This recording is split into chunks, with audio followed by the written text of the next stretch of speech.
Greetings and a warm welcome to Member Musing, brought to you by the Middle East and North Africa's Leisure and Attractions Council. This captivating video podcast series is your gateway to engaging dialogues regarding the MENA leisure and entertainment sector. We also shed light on pioneering products, offerings and accomplishments of our esteemed MENALAC members. Now, today I have with me Noel Dempsey, Business Development Director of PicoPlay. Noel is also joined by Bruce Ramus, Art Director at Ramus Illumination. Welcome, Noel and Bruce. Thanks, Brooke. It's great to be here. Yeah, fantastic. All the way from the other side of the world. Absolutely. Hopefully the sun is still shining where you are. No problem. Thank you both for appearing on Member Musing, and I'm looking forward to hearing more about the collaboration between the two companies in this episode. Now, MENALAC member PicoPlay specialises in delivering themed attractions and entertainment for a variety of projects, including theme parks, nature parks, water parks, family entertainment centres, surf parks, and experiences. Noel, that sounds like quite a tall order. Can you tell me more about PicoPlay, but in your own words? Well, we call it. It's a great job to have. We work across all of those disciplines. The company was in Australia, my background is as CEO for large-scale resorts and theme parks, and there was a missing gap in the market, to be quite honest. And the business has grown substantially since then into Southern Asia, Northern Asia, and now into the Middle East, where most of our projects are now offshore from Australia. It was born about because of the need to create a full service solution for the industry, as opposed to just elements of the whole process. And I'm happy to explain that in a little bit more if you'd like. Yeah, can you perhaps give me some examples of significant projects as well, Noel, just to sort of... Yeah. It's you design everything. Well, Correct? So when someone's thinking of a large-scale attraction, the first thing is they might have an idea. Now, ideas are free, and that's good. However, that idea really needs to be shaped into a concept that has a greater chance of success. Who is the market? How many people are expecting to come? What's the demographic or the point of difference you're trying to create? And all of that gets developed into a business plan. And that business plan can run 100, 200 pages long. It becomes an investment prospectus to give people the confidence about the project. It shows what the return on investment would be. Now, a lot of people don't do that, and they're prone to greater chances of failure, because this guide and business plan will help position the attraction at the right pitch, the right scale, the right level of investment. I have so many clients that say, "No, I want a water park." And I say, "Well, how much do you want to spend?" "I don't know." Well, straight away, you'd have to think there's a fair chance of failure there. So then that business plan gets shaped into all of the design services, detailed design, schematic, concept design, all the way up to construction drawings ready for tender. So we hold your hand the whole way through. And then lastly, we'll help you run an attraction. So we have an operating business development area that will help run an attraction either under license or under franchise. So different to other companies, it's end-to-end, full service. And because I'm an operator, I'm not going to suggest something that's not going to work. I would be involved as the voice of the customer and the operator at every step of the way. The design needs to be fit for purpose, can't just be pretty pictures. It needs to work in an operating sense on the ground and appeal to the customer. So it's that end-to-end solution that makes us a little bit different. There's great design companies, there's great building companies, there's great investment companies will do you a prospectus, but we provide that end-to-end service. And theme parks, water parks, even family entertainment centres. I think if you really think about it, there is so much that goes into them. So having that support and that help from yourselves, from Pico Play, I can imagine, is fantastic. And that's obviously why your company is so, large as well. You must have a lot of staff looking at all those different departments. Yeah, we do. Each of those areas has its own. So Pico Play is a subsidiary of a much larger company called the Pico Group. And the Pico Group is listed on the Hong Kong Stock Exchange and has representation in more than 35 cities across the world. Now, they tend to specialize more in brand activation. Think of large-scale events and exhibitions and conferences in our neck of the woods in the Middle East. You can think of the Qatar World Cup last year. They provide a lot of the activation and support for that. The Dubai Expo, they were the pavilion makers. So that's more their specialty, whereas ours is attractions. So the good thing for us is we have 7 offices around the world. We've got 2 factories, and I hope soon another one in the Middle East, that create a lot of the theming and fabrication work. But I've also got an army of 35 Pico officers who are there representing us across the world. So we're very fortunate. When we started to enter the Middle East about 12 months ago, we already have officers on the ground there, and that's a big advantage in the region. It sounds like you're doing it all, but you've found a little gap. You've begun exploring light installations as attractions. And I believe you recently held a webinar about this After Dark theme, where you discussed how businesses can benefit from creating and developing, installing light installations. How did this concept capture Pico Play's attention? What's been the journey so far? I guess this is how your partnership with Ramus Illuminations began. Yeah, so as by way of introduction, you mentioned earlier that we do play in a lot of sectors: theme parks, surf parks, water parks. And of course, they're well represented around the world. But we found that light art as a genre has specific advantages to complement those other core attractions. Firstly, everywhere goes dark at some point in time. So you've got an opportunity to create light art. 2 is light can be shaped to the size and space that you have available, and not necessarily with a huge plot of land. Light art has a wide demographic appeal. Everyone likes the fact that light can communicate with them and evoke a sense of feeling. And Bruce will talk a little bit more about that. And then lastly, we're also then able to create new revenue streams from light. There may be a core attraction, surf park, water park, theme park during the day. Another opportunity presents itself at night in a light art installation. So it's got lots of advantages, and we think it's ideally suited for the Middle East. 100%. So tell me, Bruce, how long have you been working with Pico Play? And I think you're the experts in the illumination world. Maybe it's a really quick summary about Ramus Illumination, and then what are you hoping the 2 companies together to achieve? Yeah, great. Thanks, Brooke, and thanks, Noel. He's a great speaker, this guy. Ramus has been around for about 15 years in this sort of capacity. This is our studio here in Melbourne.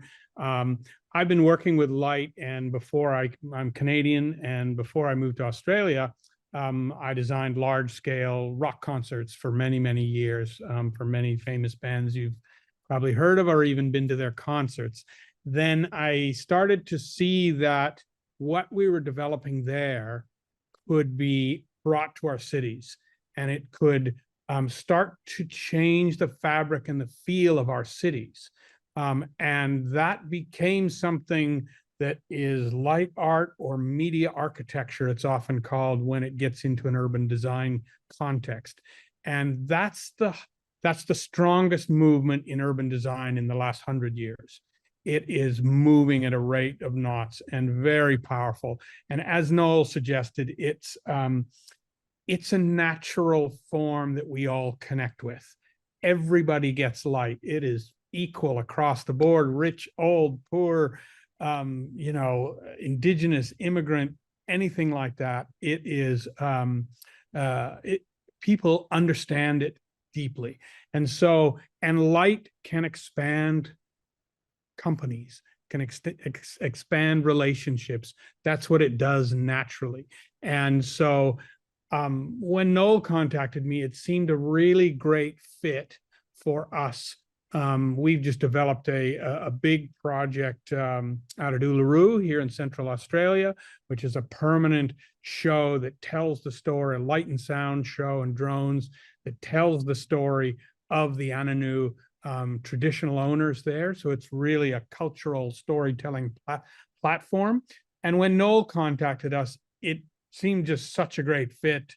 We get on personally. It was really an easy relationship to develop. And I saw the opportunities that Noel presented within attractions and companies that are looking to develop nighttime economies, develop new revenue streams, as Noel suggested. So, and this is such a beautiful, free-flowing art form that is beginning to be seen around cities worldwide. So that's what attracted. And I think we've been talking about it for about a year, I guess. And now we're starting to move into the space. We have done, I don't know, a half a dozen webinars across the world, and now moving into the MENA region. The collaboration between the two companies does make a lot of sense when you understand the both of them. And I personally do love light at night. In cities, you've got a lot going on. But in theme parks, like you've mentioned a little bit there, sort of Noel, about the visitors stay later and they want to see the sights in the dark as well. I can think of some particular theme parks, but I won't name names. and I've also seen light being used on some costumes of musicians as well. So what should our audience be envisioning as we're talking about light installations, without perhaps getting too technical? Bruce, are you able to kind of be a bit more descriptive as to what these light installations might look like? Well, they take so many forms, and it can't be narrowed down, but it could be, anything. It could be quite sculptural, so a form that takes on light, or if there is an existing form that can be almost dematerialized with light. So you don't see the form, you just look at the light. Or if there's no structure, no infrastructure, we can build it up with light and drones and sound, so that can create a show or an event that's permanent, so that can be ticketed or it can be free. There's many different options that it can take. And creatively, it can either be a very sort of abstract art installation, or it can tell a specific narrative. It can be quite a storytelling platform. And the beauty of this is you can tell one story, and when you want to tell your next story, you reprogram it and tell the next story. Now you have two stories. And so it's a programmable, flexible, adaptable platform that's has a very light touch on the earth. You don't need a lot of built form or built infrastructure to be able to launch these amazing installations that really captivate people's imaginations. Yeah, if I can just add there, Brooke, I mean, great attractions stand for more than just the physical activity itself, the fastest roller coaster, the biggest wave. Yes, that's nice, but great attractions and experience make you feel something. There's an emotional connection. And that's what light is able to do. Bruce tells a great story in my learning about light. Think of Times Square in New York. when you go there, it's an explosion of the senses on you. But it's not really a place you want to stay. It just sort of goes, bang, it's all on you. Advertising, bang, bang, bang. I'm not feeling anything. I'm not really communicating. So there's good light and there's bad light, is what I've learned. Good light communicates and evokes that emotion. And Bruce has got all of the design principles. Our job is to package it into a business plan. So that business plan could be, all right, it might be place art on a building to highlight a location. That probably doesn't need a business plan. But when you're talking about events, ticketed events, larger scale events that are starting to rival theatre, cinema, and others, they should have a business plan. We should understand the market, the demographic, do a cash flow. That'll help us determine the budget, the pricing, and then deliver it operationally. So we have the rock star and the business planner, and together we hope to show you the light. Yeah. And I think also you can see how, companies are starting to see the benefit of this, but so are cities and countries. We're working on a project in the making in Dubai, which will speak for the entire city. It is something, so it's starting to transform cities. So you can really get a sense of it and get a sense of how it can communicate. Light is communication. That is how it works. Is that a project you can tell me a bit more about in Dubai, or are we a bit tight-lipped? It's tight-lipped at the moment. We've been in development with it for 2 years now, and probably it's another 1.5 to 2 years away. But it's it's very large scale and will be a permanent installation there. So we're coming to the region. It's happening. We feel like there's a lot of opportunity there, a lot of visionary people, throughout the region, whether it's in the Gulf states or in Saudi or North Africa. There's a lot of opportunity and just a hunger for light.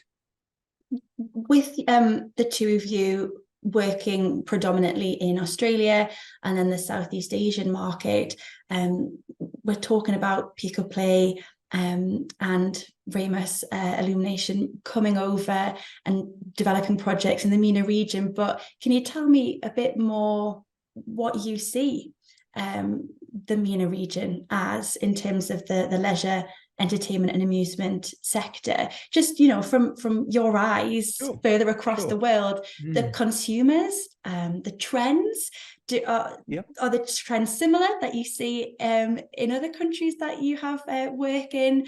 Maybe the opportunities and the offerings, are they more exciting? Are they different? Yeah. Okay. Well, look, let me start by saying we may be based in Australia, but we travel regularly. I've been in the Middle East and Saudi many times, and as projects are developing, we're an international company. So we're well aware of the region. I mean, certainly from a worldwide perspective, there's just been this growing middle class opportunity with more higher disposable income across the world that presents enormous opportunities. And countries are saying, well, why are our residents traveling to other locations? Why can't we provide those amenities here? And it's no surprise that UAE through Dubai and Abu Dhabi 10 plus years ago went on a journey to create those locations as a destination and put the location on a map so that people didn't need to travel. The challenge as I see it in that space is probably a lot of the market back then said, well, we've got to have what's elsewhere in the world. We have to replicate what we've seen and it's somewhere else. Yes and no. There are some great examples between Disney and Universal Studios, etc. But there is no reason that locations cannot create their own bespoke attractions across many sectors that appeal more to that demographic and create a point of difference. So if I was to say there was an opportunity, it's probably to look at more individual content that can be created in the region. Yeah, I'd agree entirely. And I've seen, a lot of beautiful pieces in the region and a lot of beautiful opportunities What I haven't really seen is what is the story? Like, for instance, in Dubai or Abu Dhabi, what is the story of there? What are you telling? I've seen screens everywhere. I've seen the Burj Khalifa. You know, there's a lot of things happening. There's the Ain Dubai, but it seems like, yeah, they're copying somewhere from somewhere else. Whereas the architecture is quite unique. You know, the Museum of the Future and the Louvre in Abu Dhabi, beautifully designed pieces. And I feel like events and attractions can go deeper. They can speak to the lived experience of those people in this region, in the MENA region. What are your stories? What do you want to say? Let's talk about that. Let's go deeper into this. And I feel like that's where the opportunity lies. That's where I feel the creative minds and the visionaries are going to go, is we want to tell our story and do it in a spectacular world first way. Yeah. I mean, you see the growth now in Saudi under the Saudi Vision 2030. They're wanting to make big changes and quickly. In response, now we're seeing the UAE with almost a second wave of investment to reinvigorate that market. And you've got projects in Oman and Qatar, etc. Everyone's looking to get a slice of the action. Don't just go and copy what someone else has done. I think we can deliver attractions that have a sense of purpose and emotion that resonate deeper to just a very fast roller coaster. So that's what our job, and particularly in light art, that's what this partnership is about, creating unique attractions that have a deeper sense of purpose and communication. Yeah, it's not about going to an attraction to lose yourself there. It's about going there, you know, go deeper. I agree what you were saying there, the both of you, about just maybe the world in general is becoming very digital and relying on that technology that we, you know, rightly have worked on and are excited about. And you've got VR, AR, you've got AI, you know, in all industries now, but bringing it back to something a bit more organic and raw, like you were saying about the light. And I think there's a sense of calm sometimes as well with the light, because it's, you know, natural. And you can enjoy just watching it, whether it's a standalone experience or that more storytelling, which I was excited to hear, because I hear from other members on this podcast trends of trying to tell a story through an attraction, whether it be at a theme park or at a water park. And so I can see there how actually other elements can come together, as well as with the light, and tell a story perhaps about the identity of a venue, of a culture, a country, a community. And I think it sounds really exciting. What is this specific feedback that you've gotten from consumers or companies you've developed the light installations for? How do they? What's been the feedback from using the light installations? Well, today we're talking about it, and it's a very visual medium, and so we're happy to provide a lot of the content that we've put together with Ramus to showcase some of the styles of light art. But everyone gets excited about it because it feels good. And then clients are saying, Noel, where do I start? How do I start? Well, you start by connecting with us so that we have a deeper understanding of your need, the space, your objective. Is it just a static piece of art, or is it going to go all the way to a monumental project? And that brief, making sure that we understand the brief is critical for success, both with the space and the style of attraction and its purpose. And then that could take 2 or 3 months to get that sort of due diligence. And then we've got a live project. We would do the business plan for that project with the space provided all the way through to a cash flow and return on investment. That would help give the client some guidance around the budget. And then we let Bruce loose in his laboratory, and you know, all of that magic starts to happen only when we know the right space. And let me say, this is not just Ramus has done something beautiful in Australia or in Asia, I will just do it again. No, everything needs to be unique to the location. Tell a story, because it's about how it makes you feel, less about how overpowering the lights can be or a sensory overload. There's got to be a depth to it. So that due diligence is pretty important in the process. Yeah. Yeah. And it's, we get feedback from our clients, like at Uluru, this is an ancient story that was in the caves under a sacred rock, and it has been shared with the world. This is a cultural transformation that is changing the lives, both, physically and temporally and financially, for an entire culture. So it's very, very powerful.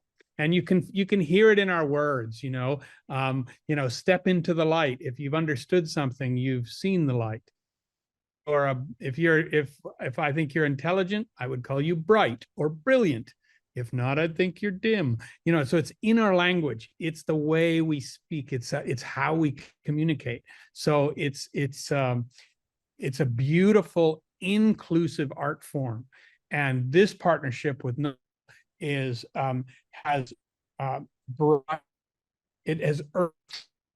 allowed it to go deep and be meaningful and commercially viable. That's so powerful, that combination. It all sounds really exciting. And I don't know if I can wait a year for the Dubai project. As soon as I know, I'll let you know, Brooke. Thank you. And I'm sure there are examples that we can see of these light installations and projects, and hopefully you're going to do some more webinars as well. Yeah. Look, we've done a recording is available for people that are interested, or to make contact directly with myself at Pico Play or Bruce at Ramus. But yeah, there's lots of visual content that's available to showcase those projects. Some of the current projects in the Middle East are embargoed until such times as the client would like them to be known. But they're all special and very unique. But we want to do more. So give us a call. Well, Noel and Bruce, thank you so much for joining me today and bringing your insights on how we can enhance the leisure and entertainment industry. Our pleasure. Thanks for asking, Brooke. Thank you, Brooke. Good luck. And I encourage our audience to check out the collaboration, check out Pico Play, check out Ramus Illumination, and be patient while the MENA region finds more of these light installation projects to bring you. Thank you to our audience for tuning in to this episode. I hope you found it just as illuminating as I have. Make sure you're subscribed to MENALAC's digital platforms and social media channels, where we bring you the latest news and information from the MENA region's leisure, entertainment and amusement industry. To find out more about Pico Play and their After Dark concept with Ramus Illumination, head to their website and social media channels, which we'll put in the description section of this episode. Stay tuned as we bring you another prominent discussion here on Member Musing soon. But until then, bye for now.